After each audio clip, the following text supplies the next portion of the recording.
Hey everybody, Chris here, Four Directions Bushcraft.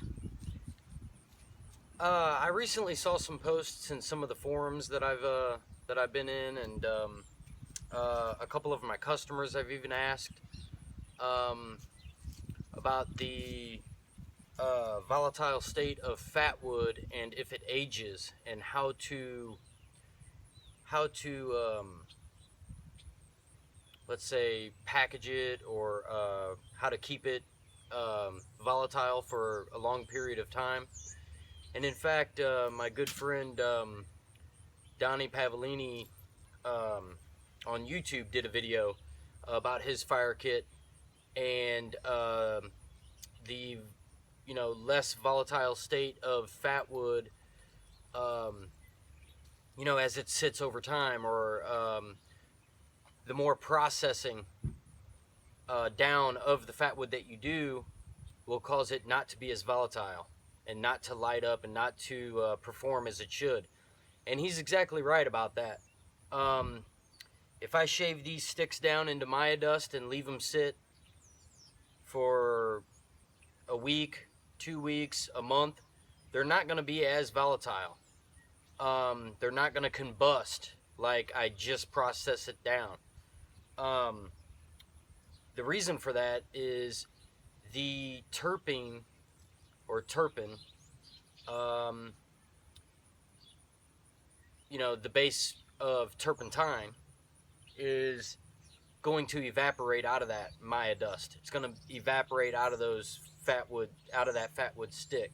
Now, what happens when it does that is the sap within the fatwood hardens gradually over time as this terpene evaporates out.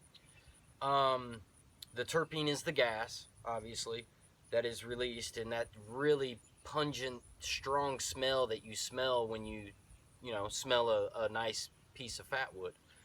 Now, what that does is it hardens the sap. Now, that hardening or oxidation is why your fatwood will get lighter and lighter and lighter and lighter. And if you look at it, you're like, oh man, this fatwood's no good anymore. It doesn't have that deep fatwood color. Well, that's not right. Once you scrape that down and process it down, you will have dark colored, volatile, terpene-rich fatwood. That's why Donnie Pavellini said it just right. If you leave your fatwood in a unprocessed state, such as this chunk, this was just cut yesterday. See, I didn't process any of this down. This was just cut yesterday. If you leave it in that state, those terpenes will not escape really quickly. They will, but the more you process it down, let's say if I processed all this down into shavings and Maya dust, I would want to keep that in a Ziploc bag because those will evaporate to an extent where if I dumped out the Maya dust, it wouldn't be as volatile at all. That's why at Four Directions Bushcraft, I leave it in unprocessed chunks, large chunks like this, so you guys or the customer can process it down and use it as they see fit. But see, this one's even leaking out sap. See, but today, what I want to do is I want to kind of clarify that by starting some fires with fatwood that has just been cut. We're going to cut a nice chunk off of this one. You can see the sap already starting to come out of that. We're going to cut a chunk off of this, start a fire with it. This has been sitting for 2 months. You can see that it's lighter in color. This was cut yesterday. This has been a couple of months. Lighter in color, but still just as volatile. I can start a fire with this just as well as I could start a fire with this. No problem. You know, the reason why is because I left this in a big chunk. If I were to have shaved this into my dust and left it on the shelf, it would still light, but it wouldn't be as effective. These two that I have clipped to my bag, I've had this clipped to my bag. It's been in the rain. It's been out camping with me. This is not a year old. This is about 3 months old, maybe. Now this one's almost a year old. This one I got it from a good friend. I just put it on a 4 Directions Bushcraft carabiner and lanyard. This one is almost a year old. Now we can still start a fire with it. You can see the difference in colors a little bit.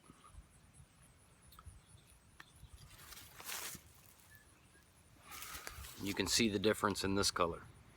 Now, when I go to shave this one down, like I'll show you in a minute, it'll darken right up. Okay? And these have been left out on my pack, in the rain, in the weather, on my day hikes. You know, this one's been on my shelf in the house. So, let me cut you back on, we'll start some fires. Alright, what we're going to do here is take a nice chunk off of the bad boy.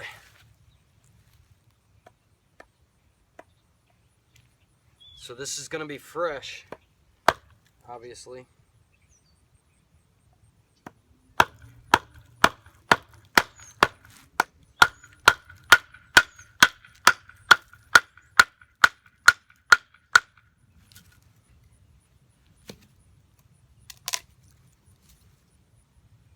Oh yeah, man, I am addicted to fatwood. It is just fantastic. So that just came off of the big old stump. Brand new.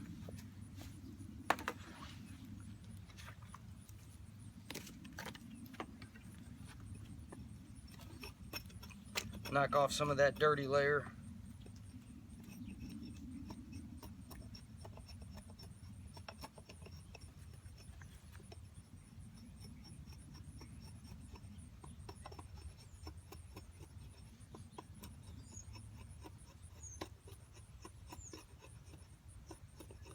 So, the fatwood that I sell online, of course, is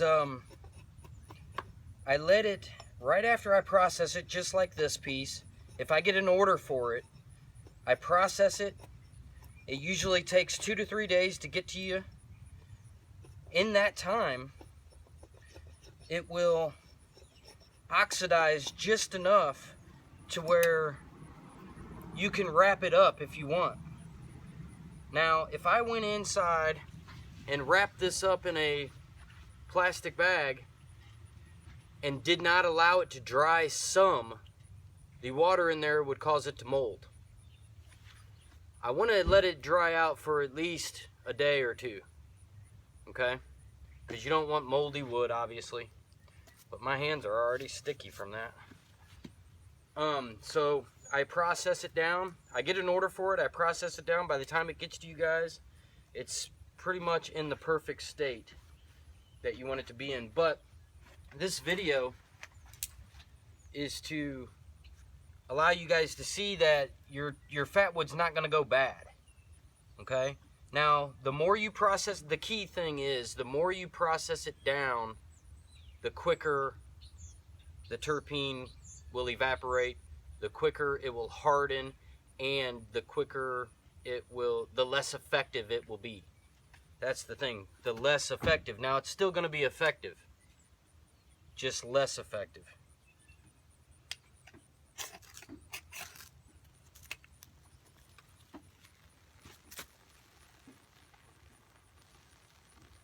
Nice fatwood. Beautiful fatwood. Beautiful, beautiful. So that's what we want out of that.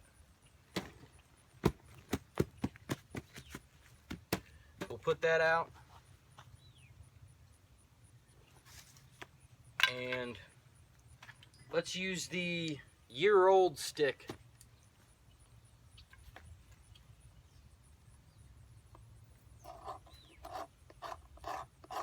it automatically starts darkening up right after I scrape that oxidation away. And I'll show you.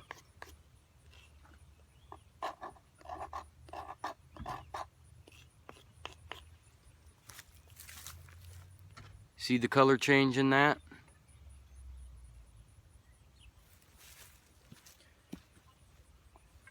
The volatile oils in there, which is that terpene, is still contained within here.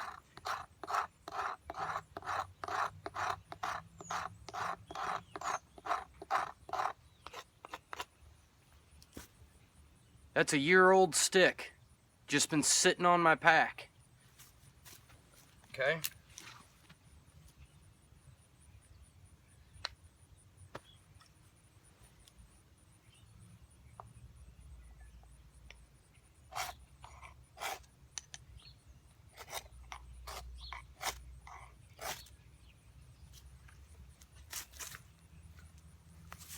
Same reliability, the same efficiency, same exact burn.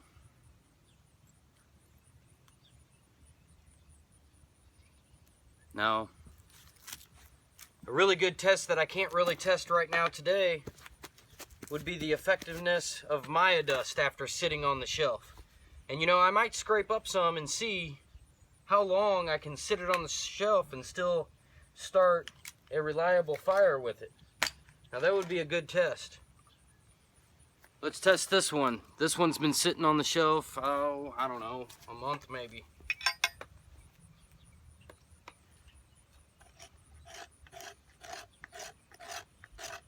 Okay, this, you can really see it darkening up. Now you can really see the dark color change when I start scraping it.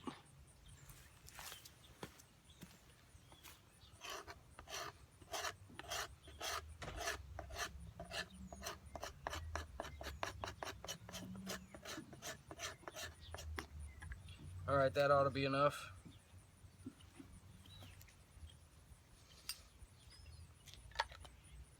I like this new saw that I just got, Corona saw, $20 at Lowe's. It's got a 90-degree edge, folds out. Been cutting a lot with it.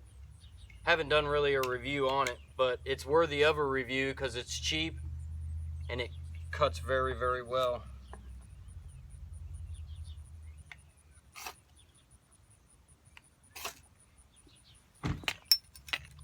So, same performance.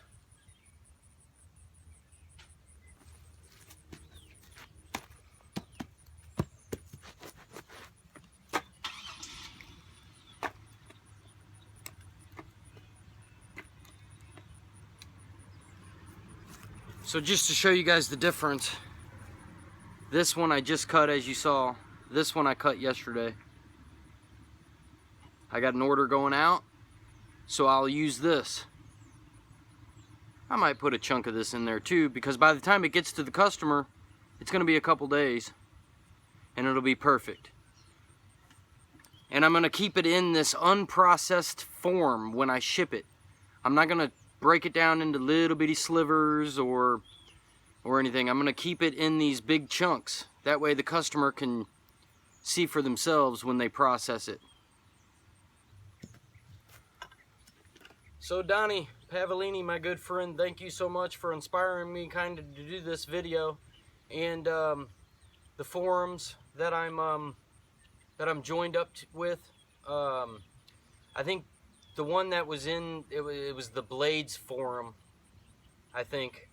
They do a lot of knife reviews and everything, but this question came up: how do you package your fatwood?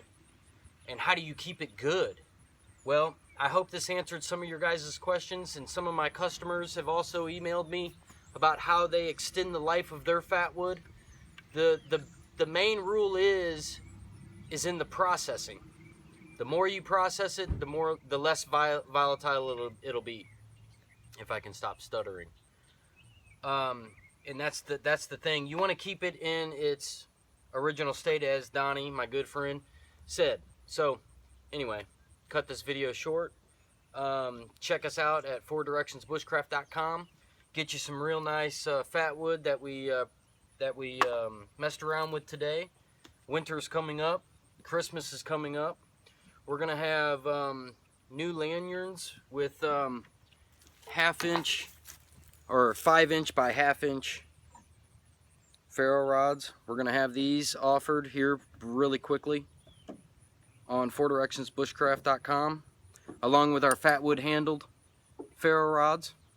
So come by and check us out, and we appreciate everything you do for us. We appreciate all your guys' support, your comments. Leave comments below. I love answering comments, and you know, all your guys' subscriptions and views. So we'll catch you on the next one. Thanks for watching, guys.